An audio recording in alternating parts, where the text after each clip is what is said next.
والموفون بعہدہم اذا عاہدوا، اور وہ لوگ کہ جو اپنے معاہدوں کو پورا کرنے والے ہوں جبکہ وہ عہد کر لیں. ایفاء عہد، اس کی کیا اہمیت ہے؟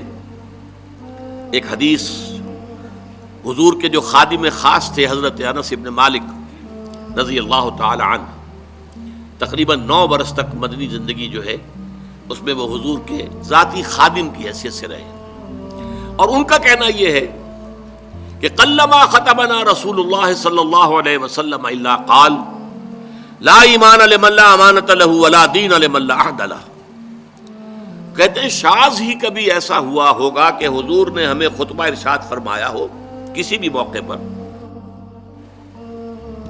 اور اس میں یہ الفاظ مبارکہ آپ نے نہ فرمائے ہوں کہ اس شخص کا کوئی ایمان نہیں جس میں امانت داری کا وصف نہیں، اور اس شخص کا کوئی دین نہیں جس میں ایفاء عہد نہیں. کیوں؟ دین بھی نام ہے اللہ سے اپنے ایک عہد کو پورا کرنے کا. نماز کی ہر رکعت میں ہم کیا کہتے ہیں؟ ایاک نعبد و ایاک نستعین، پروردگار ہم صرف تیری ہی بندگی اور پرستش کرتے ہیں اور صرف تیری ہی بندگی اور پرستش کرتے رہیں گے، اور اے پروردگار ہم صرف تجھ ہی سے مدد کے خواہاں ہیں اور تجھ ہی سے مدد چاہتے رہیں گے. یہ عہد ہے، بہت بڑا عہد ہے، بہت بڑا عہد ہے.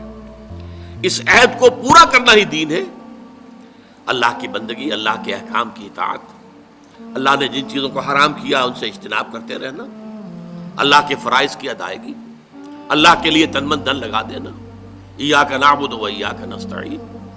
اب ظاہر بات ہے کہ جو شخص انسانوں کے ساتھ چھوٹے چھوٹے کیے ہوئے عہد پورے نہیں کرتا، وہ اتنا بڑا عہد اللہ کے ساتھ کیسے نبھا دے گا؟ جو 2 پیسے کے اندر امانت کا ثبوت نہیں دے سکتا، اس میں بھی خیانت کر گزرتا ہے، وہ 2 کروڑ میں کیسے امین ثابت ہوگا؟ لہذا لا دین لمن لا عہد لہ، لا ایمان لمن لا امانۃ لہ ولا دین لمن لا عہد لہ. جس شخص میں امانت داری کا وصف نہیں ہے اس کا کوئی ایمان نہیں، اور جس کے اندر ایفاء عہد کا مادہ نہیں ہے اس کا کوئی دین نہیں. اب خاص طور پر اس نیکی کی بحث میں جس ربط اور ترتیب کے ساتھ یہ بات آ رہی ہے اس کو سمجھیے. در حقیقت یہ معاملات جو ہیں انسان کے، بین الانسانی معاملات، یہ در حقیقت اس کا تذکرہ ہے. اس لیے کہ اب تک جو معاملے آئے، ایک خدمت خلق اور انسانی ہمدردی کا جذبہ، پھر نماز کا قیام، زکوٰۃ کی ادائیگی. اب جو یہاں آ رہا ہے یہ معاملات ہیں بین الانسانی معاملات. معاملہ کہتے ہیں جو 2 افراد کے مابین کوئی بات ہو رہی ہو. عمل سے معاملہ، جوہد سے مجاہدہ، قتل سے مقاتلہ. تو جب 2 فریقوں کے درمیان جوہد ہوگی، جوہد کا جوہد سے ٹکراؤ ہوگا تو وہ مجاہدہ بن جاتا ہے. جب 2 فریق ایک دوسرے کو قتل کرنے کے درپے ہیں یہ مقاتلہ ہے. معاملہ جب 2 انسان یا 2 فریق یا 2 گروہ یا 2 کمپنیاں، یہ کمپنیاں جو ہیں وہ بھی آپ کو معلوم ہے لیگل پرسنز شمار ہوتے ہیں، ان کے مابین کوئی معاملہ ہو رہا ہے، کوئی معاملہ طے کر رہے ہیں. ان معاملات کے اندر سٹریم لائننگ کرنے والی ایک شے ہے، اگر وہ ہو جائے سارے معاملات درست ہو جائیں. اب آپ کو معلوم ہے ایفاء عہد کا جذبہ پیدا ہو جائے. دیکھیے معاملات کی میں آپ سے وضاحت کروں.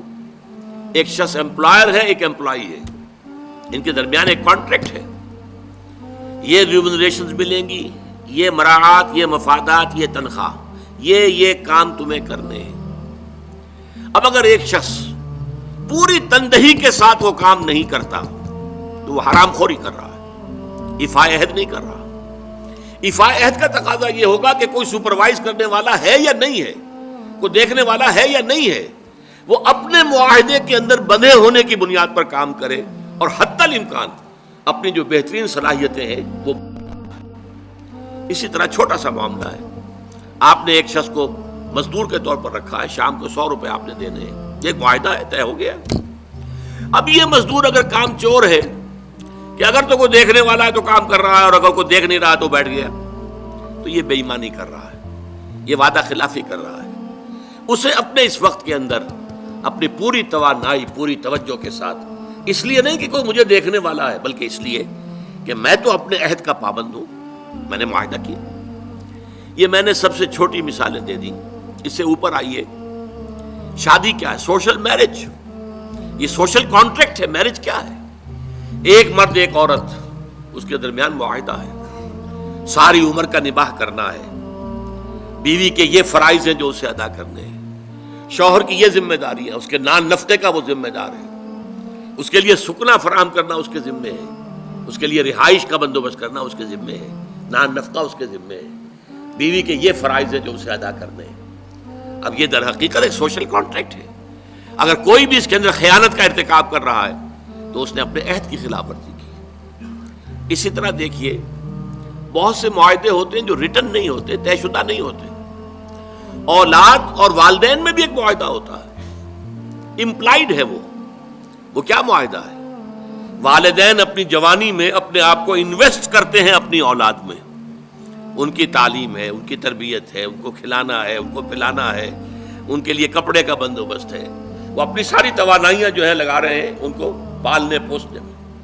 اور اس کے اندر امپلائڈ کانٹریکٹ ہے کہ جب یہ بوڑھے ہو جائیں گے اور وہ جوان ہو جائیں گے تو اب ان کو لک آفٹر کریں گے, ان کی خدمت کریں گے, ان کی سیوا کریں گے, ان کے ساتھ حسن سلوک کے ساتھ پیش آئیں گے. یہ کانٹریکٹ ہے, چاہے یہ لکھا ہوا نہ ہو, امپلائڈ کانٹریکٹ ہے. بہرحال پوری انسانی زندگی کا اگر آپ تجزیہ کریں گے تو معاہدات کے گرد گھومتی ہے. اگر ایک وصف پیدا ہو جائے, ایک وصف, ایفاء عہد, حضور نے فرمایا بندہ مومن کا وعدہ کر لینا عدت المومن کا اخذ الکف. بندہ مومن کا کسی سے کوئی وعدہ کر لینا ایسے ہے جیسے اس کا ہاتھ جو ہے اس کے ہاتھ میں آ گیا ہے. جیسے آپ نے کسی کا ہاتھ پکڑا ہوا, کہاں جائے گا آپ؟ لہذا وہ تو بند گیا, اس نے وعدہ کیا وہ بند گیا. اور یہ ایک واقعہ آتا ہے حضور کا, اور یہ بھی آغاز وحی سے قبل کا واقعہ ہے. آپ کی زندگی میں امانت اور دیانت, جس کی بنا پر الصادق الامین کے خطابات آپ کو ملے تھے اپنے معاشرے سے. آپ کاروباری آدمی تھے نا, تجارت کرتے تھے. ایک شخص سے کوئی بات ہو رہی تھی معاملے کی, کسی سودے کی. اس نے کہا کہ ذرا آئے محمد آپ انتظار کیجئے میرا یہاں پر, میں ابھی آتا ہوں. وہ جا کر اپنے کاموں میں ایسا مصروف ہو گیا, بھول گیا. حدیث میں ثلاثہ کا لفظ آیا, 3 کے بعد یاد آیا اسے, اور عام شارحین کا یہ کہنا ہے 3 دن کے بعد. وہ بھولا رہا, اچانک یاد آیا, میں نے تو وعدہ کیا تھا محمد سے صلی اللہ علیہ وسلم کہ آپ یہاں میرا ذرا انتظار کیجئے, میں ابھی آتا ہوں. وہ اسی طریقے سے گھبرایا ہوا گیا تو حضور وہیں تشریف فرما تھے. 3 دن اس نے معذرت پیش کی, کہا میں بھول گیا. تو حضور نے فرمایا میں تو اپنے عہد کا بندھا ہوا تھا, میں نے تم سے وعدہ کیا تھا کہ میں یہاں تمہارا انتظار کروں گا, میں کر رہا ہوں. تو یہ ہے اصل میں, اور جیسا کہ قرآن مجید میں اسی سورہ بنی اسرائیل میں آیا ہے, ان العہد کان مسئولا. یہ عہد جو ہے اس کی تو اللہ تعالیٰ کیا مسئولیت ہے, جواب دہی ہوگی, پوچھ گچھ ہوگی. یہ ہے معاملات انسانی میں نیکی کا وہ جذبہ جو ہے وہ خاص طور پر جو ظاہر ہوگا وہ ایفاء عہد کے حوالے سے تمام معاملات, بین الانسانی تعلقات اور تمام معاملات کے اندر